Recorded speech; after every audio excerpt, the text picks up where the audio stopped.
mume wangu twende hija. Basi mume kakataa. Mpaka leo ninaposema.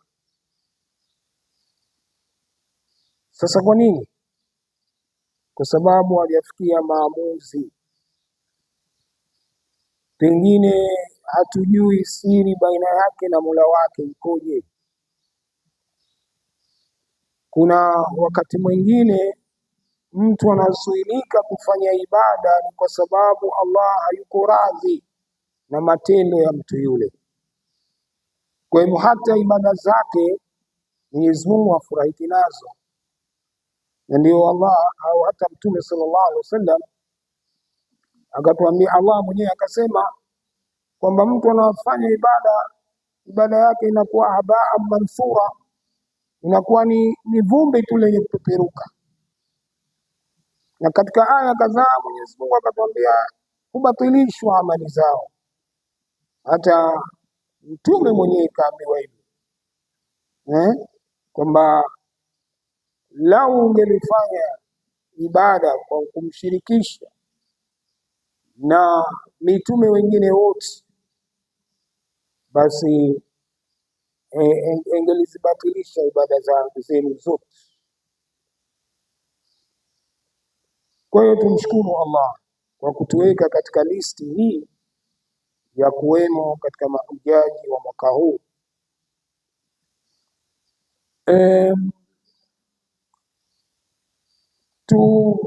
Niliambiwa kidogo nigusie subira ambayo Sheikh Mbarak ameizungumza,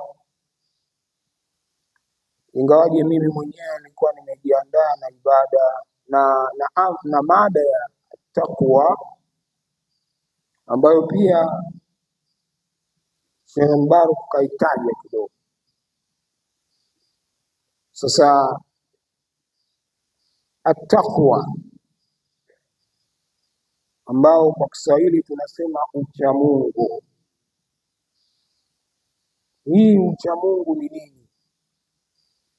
Katika maudhui zote hizo, iwe subira, iwe taqwa, iwe wataawanu ala albir, vyote hivyo msingi wake ni mmoja tu, na nao ni kurejea kwa Allah.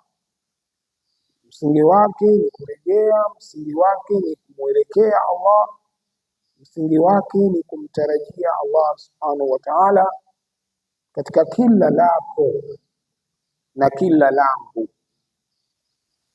Hakuna ambacho utakachokifanya wewe nje ya makusudio ya kumkusudia Allah hakakikubali.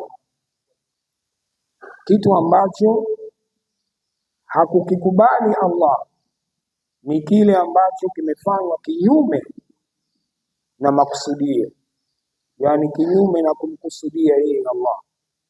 Kwa hivyo hili moja tuondoke nalo tokea hatujapanda ndege mpaka tutakapokuwa ndani ya safari, na hususan zaidi ni baada ya kufika safari yetu. Tusije tukazubaika tukasahau kwamba tumeenda kule kwa ajili ya kumcha Allah subhanahu wa ta'ala. At-taqwa, wanatuambia mashekhe au maulama waliotutangulia, maana yake ni kinga. At-taqwa ni kinga, kujikinga na nini? Na adhabu ya Allah subhanahu wa ta'ala. Hiyo ndiyo taqwa, kujikinga na adhabu ya Allah subhanahu wa ta'ala. Sasa hili itakiwavyo ni kwamba popote utakapokuwa, tukianzia hapa tulipo, basi tujikinge na adhabu ya Allah. Na adhabu ya Allah unaweza kujikinga kwa namna mbili au tatu. Kwanza kabisa ni kuachana na yote aliyoharamisha, kwa sababu haitokufikia adhabu ila kwa kwenda kinyume na yale aliyokuagiza wewe ukawa hukuyafanya, au ukayafanya yale ambayo amekukataza, na hiyo ndiyo itakuwa umeenda kinyume na yeye. Na ukienda kinyume na Allah na mtume wake, kinachostahiki ni adhabu, hakuna jingine. Sasa tunatakiwa tujikinge na hiyo adhabu. Ndio maulama wengi wanapoizungumza takwa wanasema at-taqwa ni kuachana na aliyoharamisha Allah subhanahu wa ta'ala. Hiyo ndio number 1. Ikisha kuyafanya aliyokuagiza. Kwa sijui kwa nini, lakini kuna aya ile ambayo Mwenyezi Mungu anasema inna nafsa la ammaratun bisu, kwamba nafsi yenyewe wakati wote inaagiza maovu. Kwa hiyo ndio maana huenda kwa uoni wangu, kwa ufahamu wangu mfupi, huenda ikawa maulama ndio wakasema ucha Mungu ni kuachana na aliyoyakataza Mwenyezi Mungu. Ndio la mwanzo. Kwa nini? Kwa sababu ukiachana na aliyoyakataza Allah, ndio utakuwa na nguvu ya kuyafanya yale aliyoyaamrisha. Kwa tujiangalie, tunamhofu vipi Allah? Tunahofu vipi adhabu zake?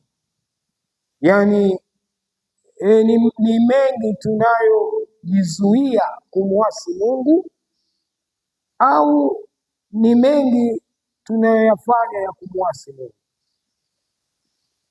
Kila wakati mtu awe tension, kila wakati, hata ukiwa katika hali ya kawaida, hata ukiwa katika hali ya nafasi, huko wewe na familia yako, wewe na ahali wako, raha mustarehe, lakini panahitajia kumcha Allah subhanahu wa ta'ala katika mazingira hayo pia. Isije ikawa wewe uko na familia yako, wewe na ahali wako, lakini mazungumzo yenu kumbe ni ya kumsengenya mtu, ya kumvikisha na kumdhalilisha mtu. Kikao kile Mwenyezi Mungu hatokiridhia. Pamoja na kwamba unazungumza naye ni halali yako, na tumehimizwa tuzungumze, mke azungumze na mumewe na mume azungumze na mkewe, ni ibada, imeitwa ni ibada katika dini. Lakini pamoja na hivyo, tuangalie yale ambayo tunayazungumza, sio ya kusengenya, sio ya kufitinisha, sio ya kuleta ugomvi baina huyu na huyu, ya kumchukiza huyu. Kwa hiyo hapo, pamoja na kwamba tuko, kwa mfano naweza kuwa tuko Maka, lakini mazungumzo yetu ni kuna ubuyu gani huko? Ubuyu huo ni wa kumsema mtu, wa kumsengenya, hali ya kuwa wewe umetoka hapa maksudi kwenda kule kwa ajili ya ibada, hali ya kuwa wewe unataraji kwamba urejee hapa, kwamba wewe umerudi kama umezaliwa na mama yako asubuhi ya leo. Yani unakuja huna dhambi hata moja. Huenda Waislamu ili tuwe nalo, tunaweza tukenda hija, tukarudi, tukafanya sherehe, tukafurahiwa na watu wetu, lakini kumbe tumerudi mabega matupu. Ibada hazikukubaliwa kwa sababu kuiko kule hatukuchunga mipaka ya Allah, hatukuwa na takwa. Kwa hiyo popote tuwapo, tumche sana Allah subhanahu wa ta'ala kwa kuachana na aliyoyakataza, hata kama tunayapenda. Ni matamu, hakuna mmoja katika jambo tamu kuliko kumsema mtu, na ndiyo maana unaweza ukaona muda unakwenda kwa sababu unamsema mtu, lakini ukichukua Qur'ani utasema muda hauendi. Kwa hiyo hilo tuondoke nalo, tutie katika maisha yetu ya kila siku. Jambo la pili ni kuyafanya yale aliyoamrisha Allah subhanahu wa ta'ala kwa kadri ya uwezo wetu.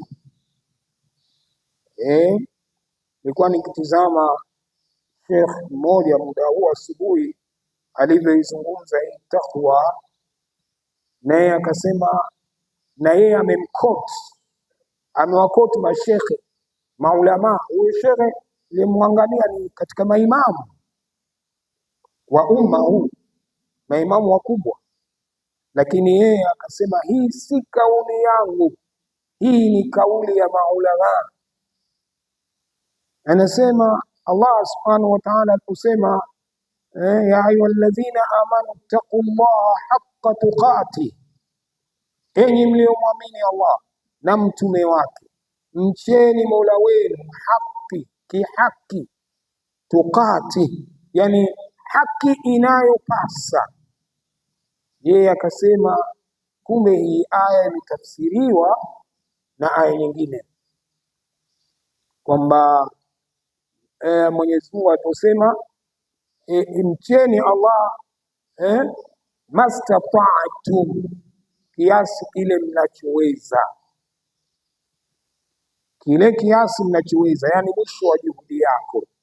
Kuna haja ya kujipaparisha, kuna haja ya kuacha majukumu mengine ambayo yanakulazimu ya ulezi ya mengine yote.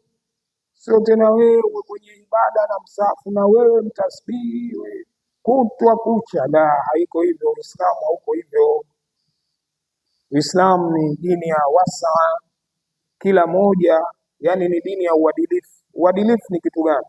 Kila kitu kukipa haki yake inayostahiki. Huo ndio uadilifu. Kwa uwe na muda unamwabudu Mola wako kama kwamba una jukumu jingine lakini unapokuwa katika majukumu mengine usije ukasema basi na mimi huku nayafanya haya kama sina Mungu. Haiko hivyo. Hayo unayoyafanya uyafanye katika mipaka ya Allah subhanahu wa ta'ala. Kwa tumche Allah, tumuogope kwa kuyafanya alivyotuagiza. Na tunakwenda kule Maka, kule hatukupelekwa ili tuwe watu wenye kushangaa tu. Hili hakuna, hii ndio hivi. Maduka, biashara ndo kama vile tunavyoona darajani, na kule ndio hivyo. Kwa hiyo tena usiwe wewe unakwenda safari lakini unaangalia huku, unaangalia mpaka ile hoteli yako unaipita kwa kushangaa, na sivyo Mtume alivyotufundisha. Kwa hiyo tuyafanye, tulete tasbih, tuswali swala za witri, swala za duha, swala za jamaa, hala mtu isimpite. Swala ya jamaa hala, si Maka si Madina. Hilo ndio liwe target yetu kubwa, kuzipata swala za jamaa. Isiwe mtu anasali kama manake tukiwa huku kwetu, wakati mwingine mle msikitini utaona kama na watu wanasubiri gari. Imam kesha kwa salamu ya kufunga swala, basi watu wengine wanasimama, wale mbali ya wale waliounga swala, wale wengine ambao wamekuja baada ya imam, utaona wamesimama kule nyuma kama kwamba wanasubiri safari.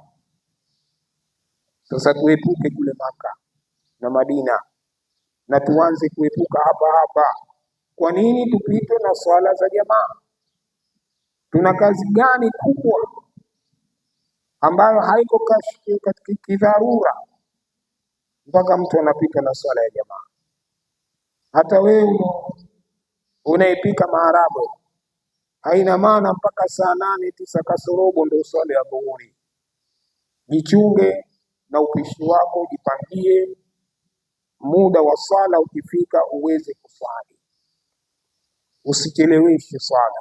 Hata swala za majumbani akina mama ndio wazito zaidi, na ninasema hayo kwa ushahidi, kwa sababu na mimi naishi nao hao akina mama. Kwa hiyo tukiwa Maka, tukiwa Madina, tumche sana Allah kwa swala za jamaa na kadhalika. Lakini tuone faida kwa kumalizia, hii takwa ina faida gani?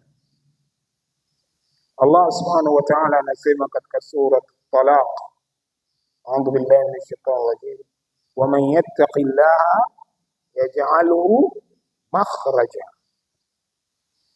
na anayemcha Allah basi tunamjaalia njia ya kutoka katika matatizo yake. Yaj'alhu makhraja, makhraja manake ni kutoka. Katika aya hii inakusudiwa ni kutoka, kuondokana na yale matatizo uliyokuwa nayo. Kwa hiyo ikiwa wewe unajizuia kuyafanya ya haramu na unahima katika kuyafanya aliyokuagiza Allah, unafikiria upate nini zaidi kuliko hilo? Waman yattaqillaha yaj'alhu makhraja wa yarzuquhu min haythu la yahtasib, na tunamruzuku kinyume na vile anavyofikiria. Hata asivyofikiria basi anaruzukiwa. Unaweza kuwa wewe huna kitu, lakini akaja mtu akakusalimia akakuachia pesa pale, au akakuachia jambo lolote, akakutatulia matatizo yako kifikra, mawazo yako pengine, kwa sababu msaada sio pesa. Lolote utakalomsaidia ndugu yako, hata kumuonyesha kwamba hii njia hii unakwenda mpaka pale, basi wote ni msaada. Sasa tumche, yani mtu anayemcha Allah anapata faida hiyo moja kubwa,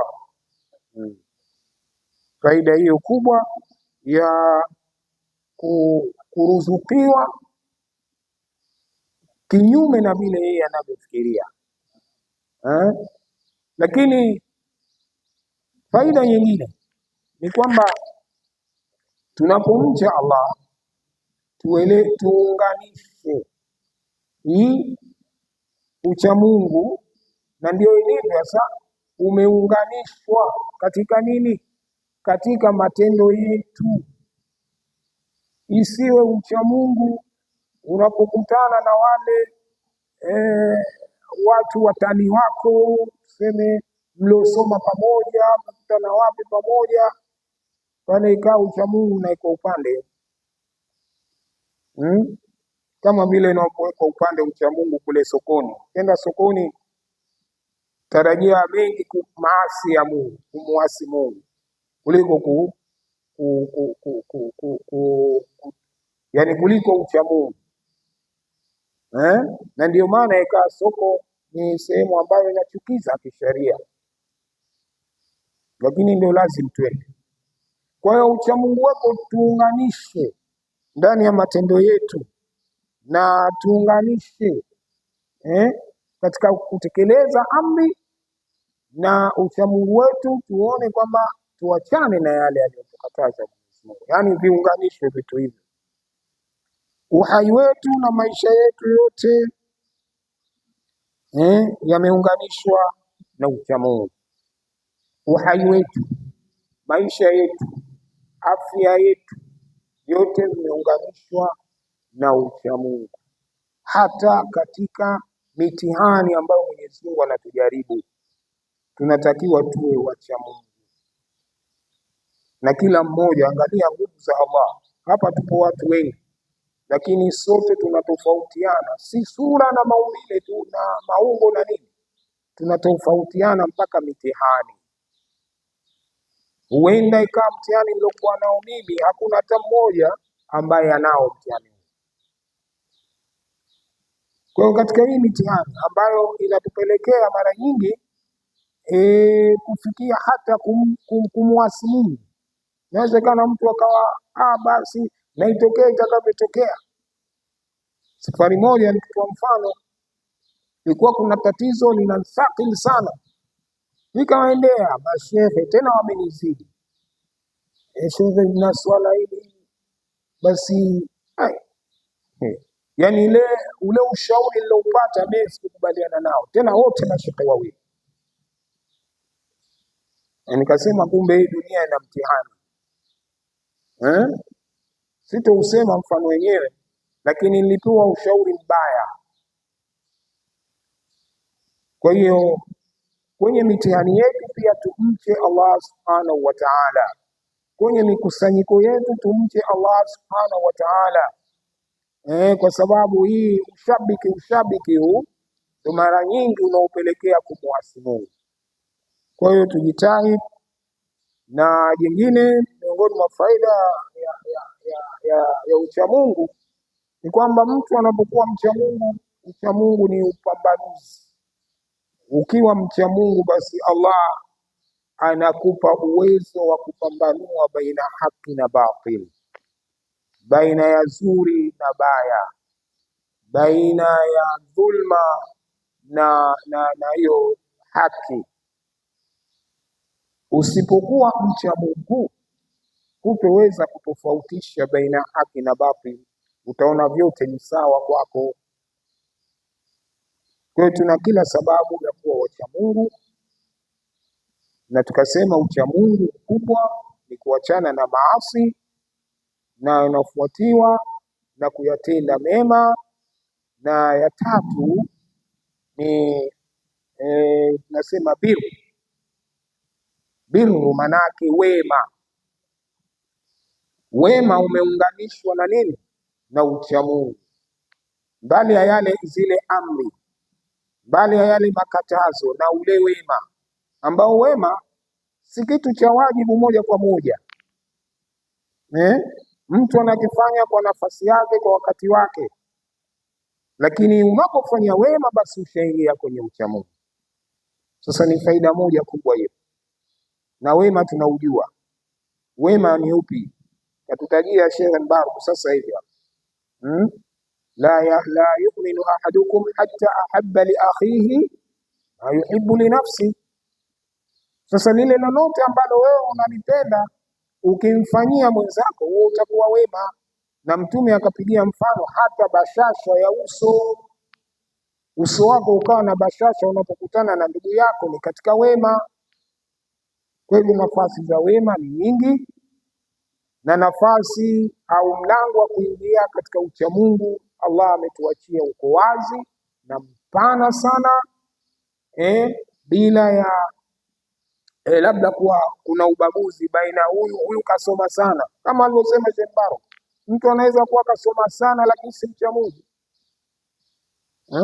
kasoma sana lakini si mcha Mungu, na inawezekana huyo kusoma lakini akawa mcha Mungu. Lakini pamoja na hivyo, huyo aliosoma anaweza akaja akabubuka huko mbele, lakini asiyesoma huwa yeye kila siku azidi na ujinga. Kwa hiyo tujitahidi, tumuombe taufiki Allah subhanahu wa ta'ala katika hiyo, na tuingize katika maisha yetu. Na tukisema maisha yetu, manake maisha yetu yote, tukianzia hapa tulipo hivi sasa, kwa sababu nyuma yawezekana tumekosea tulioyakosea. Miongoni mwa fursa tuliopewa ni kutaka toba, kumtaka msamaha Allah, na tufungue ukurasa mpya. Na ninafungia kwamba wewe haji ringia nafasi hiyo ile uliopewa, jione kwamba una nafasi ya pekee, jione kwamba uko kwenye mapenzi ya Allah subhanahu wa ta'ala. Hata kama uliwahi kumuua mtu, kwamba Mwenyezi Mungu leo amekuingiza katika safari ya hija, basi jione una nafasi ya pekee. Kwa hiyo achana na yale yote uliyofanya nyuma, naongeza juhudi katika kuyafanya mema. Wabillahi tawfiq. Assalamu alaykum wa rahmatullahi wa barakatuh. لبيك اللهم لبيك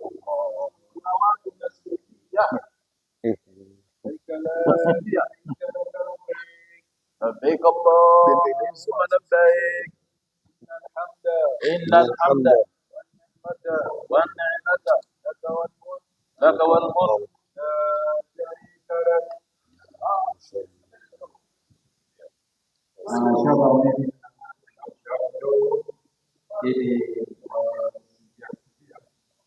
kule kule kule ni Mbaweni. Kina mama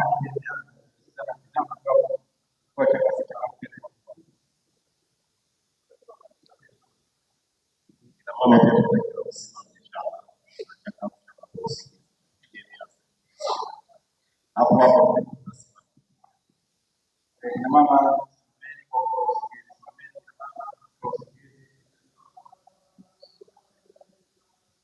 Eh.